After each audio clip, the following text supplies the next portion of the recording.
Aam Aadmi party സഖ്യനീക്കം ഇല്ലെന്ന് വ്യക്തമാക്കിയതിന് പിന്നാലെ നിയമസഭാ തിരഞ്ഞെടുപ്പിലെ ആദ്യഘട്ട സ്ഥാനാർത്ഥി പട്ടിക പുറത്തുവിട്ടിരിക്കുകയാണ് കോൺഗ്രസ്. 21 പേരുടെ പട്ടികയാണ് കോൺഗ്രസ് ഇപ്പോൾ പുറത്തുവിട്ടിരിക്കുന്നത്.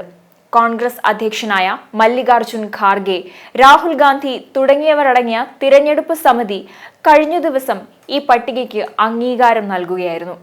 മുതിർന്ന നേതാവായ സന്ദീപ് ദീക്ഷിതാണ് ഡൽഹി മണ്ഡലത്തിൽ ആം ആദ്മി കൺവീനറായ അരവിന്ദ് കെജ്രിവാളിനെ നേരിടുന്നത്.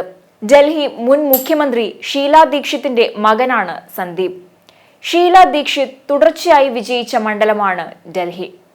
2013 മുതൽ കേജ്രിവാളാണ് മണ്ഡലത്തിൽ നിന്നും വിജയിക്കുന്നത്.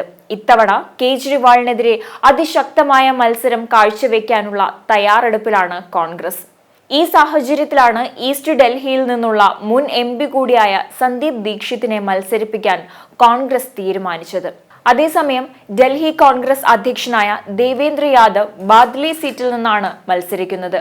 മുൻ മന്ത്രി ഹാറൂൺ യൂസഫ് ബല്ലിമാരിൽ നിന്നും മുൻ യൂണിറ്റ് പ്രസിഡന്റ് ചൗധരി അനിൽകുമാർ പട്ബർഗഞ്ചിൽ നിന്നും മത്സരിക്കും.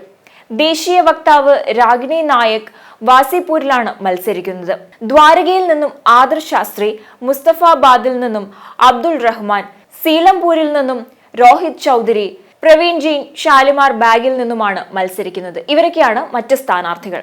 അതേസമയം ഇത്തവണ തനിച്ചായിരിക്കും നിയമസഭാ തിരഞ്ഞെടുപ്പിൽ മത്സരിക്കുകയെന്ന് കഴിഞ്ഞ ദിവസം കോൺഗ്രസ് നേതൃത്വം വ്യക്തമാക്കിയിരുന്നു. അഴിമതിക്കാരനായ കേജ്രിവാളിന്റെ പാർട്ടിയുമായി ലോക്സഭാ തിരഞ്ഞെടുപ്പിൽ സഖ്യമുണ്ടാക്കിയത് തങ്ങൾക്ക് വലിയ നഷ്ടമാണ് വരുത്തിയതെന്നും അതുകൊണ്ട് തന്നെ ഇക്കുറി ഒറ്റയ്ക്കായിരിക്കും പോരാട്ടമെന്നും നേതാക്കൾ അറിയിച്ചിരുന്നു.